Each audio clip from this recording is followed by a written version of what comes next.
Hey everyone, welcome back to Eat the Cake Anime. I'm your host, Jay Renee. Well, November has been a month here in 2025. We are talking about deceptively deep animes, and of course, we have talked about everything going on in the United States government. You guys, animes with political undertones that you may not have noticed before, but now it's prophesied or right there in your face, kind of like The Simpsons used to be. So not only do we have anime that have these deceptively deep political themes, you also have Korean manhwas, you have Chinese donghwas, you have East Asian movies, you have South Asian books. There's so many things outside of the spectrum and the realm of the US that we can see shows you exactly what's going on in our government today, or things that actually make you think about what's happening. So for this week, on this day of thanks, we are going to take a look at a Korean manhwa that is very popular,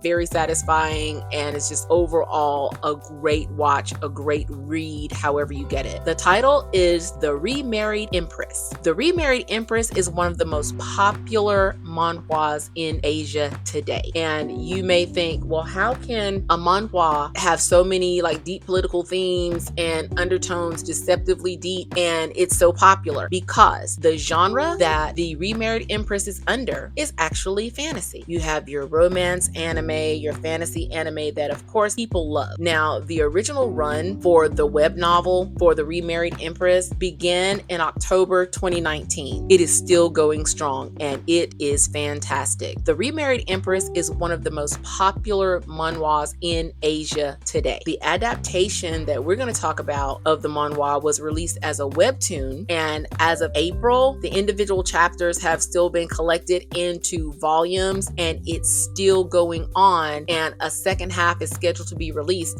in 2026. So the Remarried Empress, the story follows the life of Navier. Navier is the Empress of the Eastern Empire, and she's the wife of Sovieshu. Oh my God, Sovieshu, whom she's known like this dude since childhood. She can't have children, so in order to have an heir to the throne, Sovieshu, who by the way is one of the worst nobles that I've ever come across in a manhwa, he actually brings with him a concubine to make sure that he has an heir to the throne. The narrative already involves cross-kingdom diplomacy. So whenever Empress Navier remarries into a neighboring kingdom, this triggers tensions, political maneuvering between states. Here we are with the diplomatic relations piece already established. When we talk about the concubine that Sovieshu was just so, considerate in, bringing to Navier, who by the way is the only one in this entire series that seems to have a modicum of sense when it comes to anything political. You have the former slave that was brought over by Sovieshu. Her name was Rashta, and she was very innocent. She didn't have any guile, very naive. She was a former slave, but you will see during the Remarried Empress, she becomes deeply involved in power dynamics. You have the background, and her relationship with Sovieshu and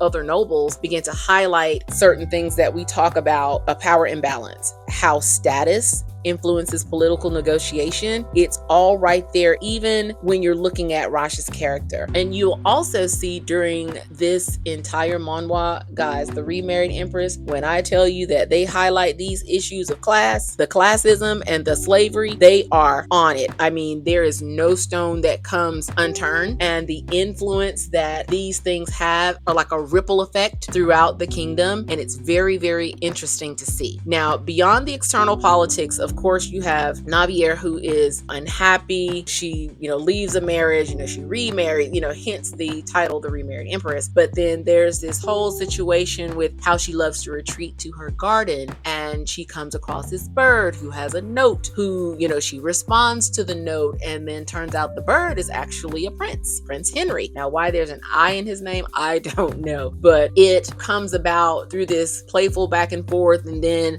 further down the line, they end up seeing each other, and these things just kind of blossom under the heading of course, the romance and fantasy anime. But then you see all of the politicking that's going on throughout the entire manhwa, and you're like, okay, you kind of lose. The love is still there, the love story is still there, but then you get along with these, okay, we need an heir to the throne and not taking care of your duties at home, and then you have these external politics. But beyond that, you can take a look at the domestic power and court strategy that's involved with the Remarried Empress. Their internal court schemes, oh my god, so much betrayal. You have instances of house arrest, the influence peddlers, things that you can actually see today, and the way marriage is used strategically in order to gain political leverage or even retain the political power that one already has. You guys, what does that sound like? We're talking about diplomatic relations and war threats on, sometimes even on your own home soil, when you try to radicalize certain things using your influence to make your constituents fight internally. We talk about slavery and classism.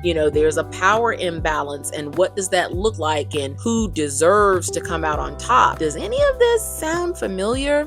Does any of this sound familiar when you turn on your television today, or when you check your phone, or when you look at your tablet for the news? Then we talk about the betrayal, the influence peddling, the way marriage is used. Some of these topics and themes, they're staring us right in the face. The Remarried Empress does a great job of taking a look at that. Of course, there are other manhwas that are really good if you're into that. There's a manhwa entitled Your Throne. It's also known as I Want to Be You Just for a Day. Now, to me, it's similar to the Remarried Empress in that it highlights the court intrigue and the power struggles of the day, because the story is deeply embedded in the politics of a royal court. And of course, anytime you have a royal court, I don't care if it's a fairy tale, I don't care if it's a manhwa, donghua, it doesn't matter. You have scheming nobles, you have shifting alliances, and that constant battle for power that's also, it's like a theme that kind of permeates throughout. Also, the differences in the manhwa explorations of how traditions, institutional power, like, the royal lineage, your title, needing an heir, and the things that you're willing to do for them, how these things actually shape politics. And it shows how the characters maneuver, especially Navier, because Navier, the Empress of the Eastern Empire, has so many things going on it's like she makes sense where everyone else doesn't make sense. When I tell you that this story is still ongoing, it is so good. Navier finding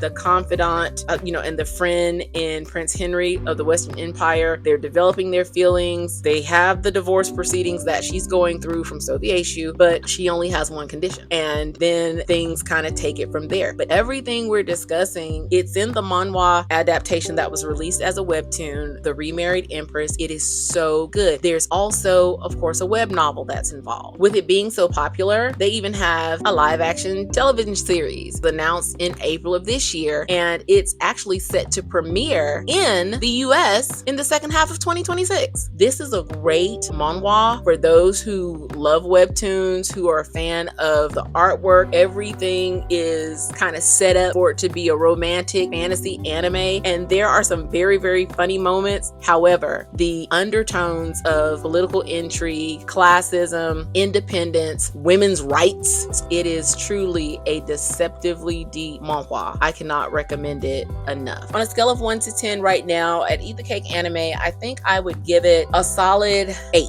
And the only reason being is because it's hard to find. I think it's available on YouTube as well, but it's kind of hard to find if you don't already have certain platforms that allow you to do the access. If you can find it, you guys check it out.